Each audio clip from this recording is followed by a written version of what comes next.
Hola a todos y bienvenidos a un nuevo vídeo en el canal. Como siempre digo, no olvides suscribirte y dejar tu like si te está gustando la dinámica. Y nada, dicho esto, comencemos.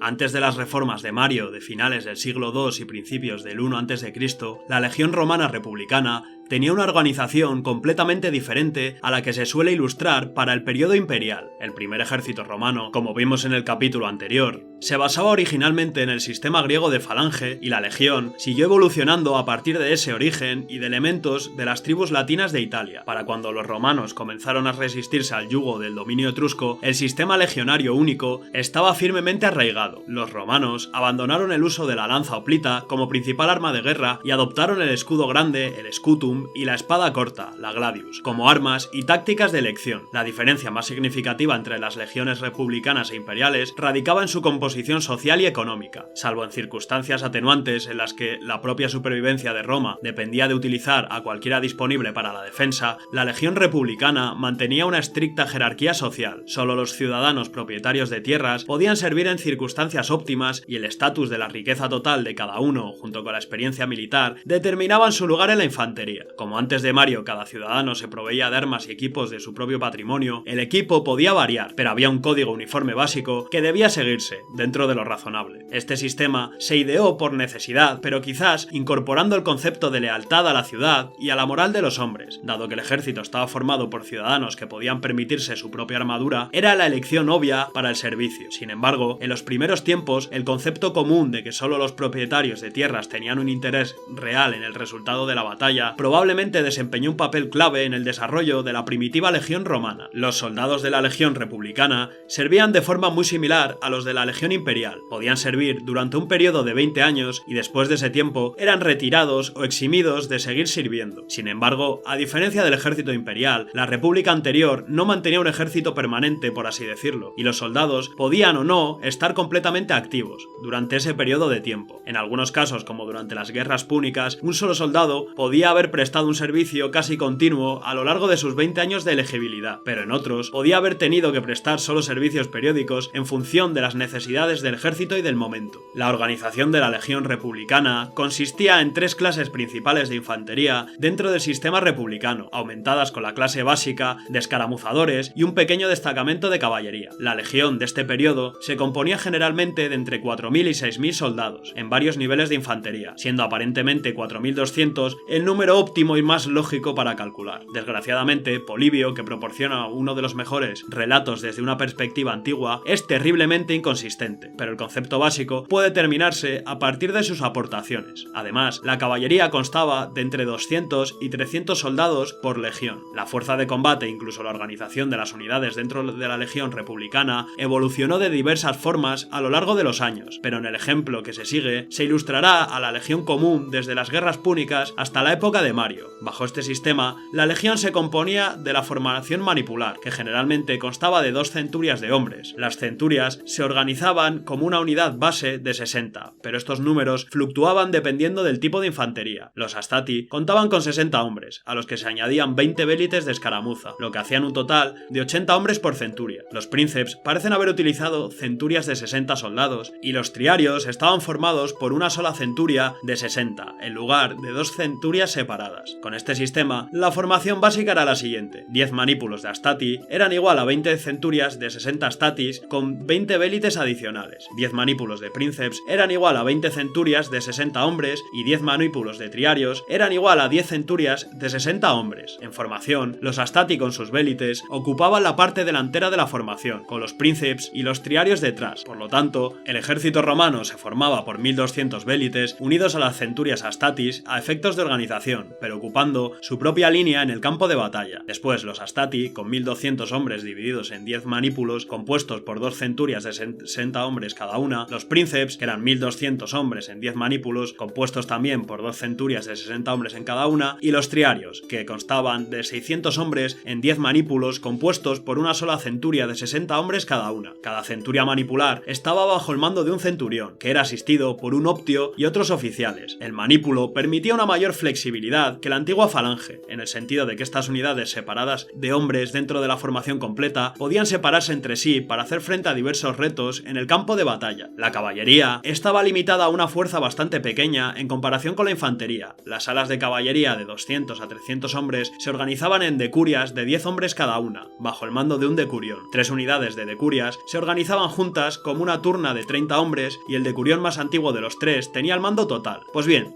ahora vamos a analizar cada tipo de tropa. Los vélites. Formados por las clases más pobres de los ciudadanos romanos, estas unidades eran escaramuzadores ligeramente armados que se desplegaban en masa en el campo de batalla frente a las líneas de infantería más pesada enemiga, pero retrocedían más allá de los astati tras descargar sus jabalinas y proyectiles cuando se acercaba el enemigo. Los vélites también eran una parte importante de la defensa contra los elefantes de guerra. Gracias a su mayor movilidad, debido a un armamento más ligero, los vélites podían evitar las cargas de los elefantes y flanquearlos, ensartar a los elefantes en los costados.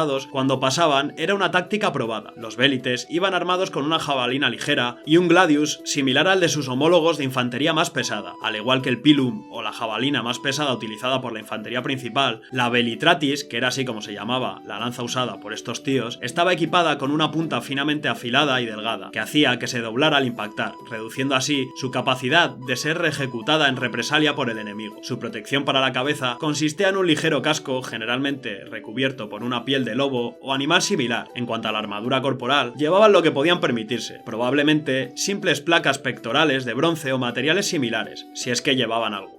Los astati era la primera línea de infantería pesada romana y estaban formados por ciudadanos relativamente jóvenes e inexpertos, pero más ricos. Llevaban una armadura defensiva completa, compuesta por el escudo legionario clásico, el scutum, un casco de bronce sencillo, una coraza, un peto de bronce y posiblemente unas grebas para las piernas. Los astati más ricos podían haberse permitido una mejor protección gracias a la cota de malla, pero era poco común en esta clase. Sus armas consistían en el equipo legionario clásico, incluidos el pilum y el gladius. Sus cascos estaban adornados con penachos de plumas púrpuras y negras de hasta 45 centímetros de altura. Los astati eran la principal fuerza de combate de la legión republicana y siempre se enfrentaban al enemigo primero en combate cuerpo a cuerpo. Si las cosas iban mal o simplemente necesitaban descansar y reagruparse, los astati se movían detrás de los princeps y lo hacían indistintivamente hasta que estaban listos para volver a entrar en combate.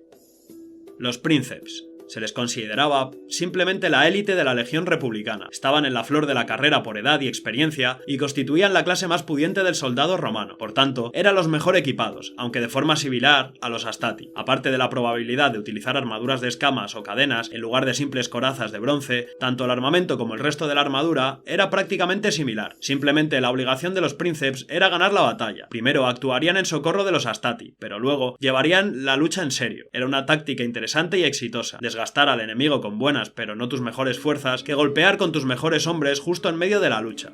Los triarios. Aunque los triarios tenían una armadura similar a la de los astati y los princeps, desempeñaban un papel muy distinto y se asemejaban más a los hoplitas griegos que a la infantería pesada romana. Los triarios solían ser los más veteranos y experimentados del ejército romano y su trabajo consistía en defenderse del desastre como último recurso o sorprender al enemigo con una mirada diferente en el momento oportuno. Los triarios iban armados con el equivalente romano de la lanza estilo falange, los astae. Si la infantería pesada era empujada hacia atrás, los triari cargaban hacia adelante con sus lanzas, con suerte con el efecto de conmocionar al enemigo y dar tiempo a los princeps y astati a reagruparse. Como se ha dicho, se utilizaban como último recurso y la expresión latina ad triarios redisse o han llegado los triarios se convirtió en una frase general que significaba que algo se encontraba en una situación desesperada. La caballería. La caballería republicana estaba diseñada para moverse con rapidez y estaba equipada de forma similar a los astati pero a caballo. Su misión general consistía en explorar y proporcionar un posible apoyo rápido a las partes más débiles de una línea de batalla. En ocasiones, la caballería podía utilizarse para girar un flanco o dar un golpe de efecto en el momento oportuno, pero su escaso número generalmente limitaba sus capacidades. Como los romanos no eran considerados buenos jinetes, la gran eficacia de la caballería en el ejército romano no llegó hasta la inclusión de diversas caballerías auxiliares como las de los galos y germanos.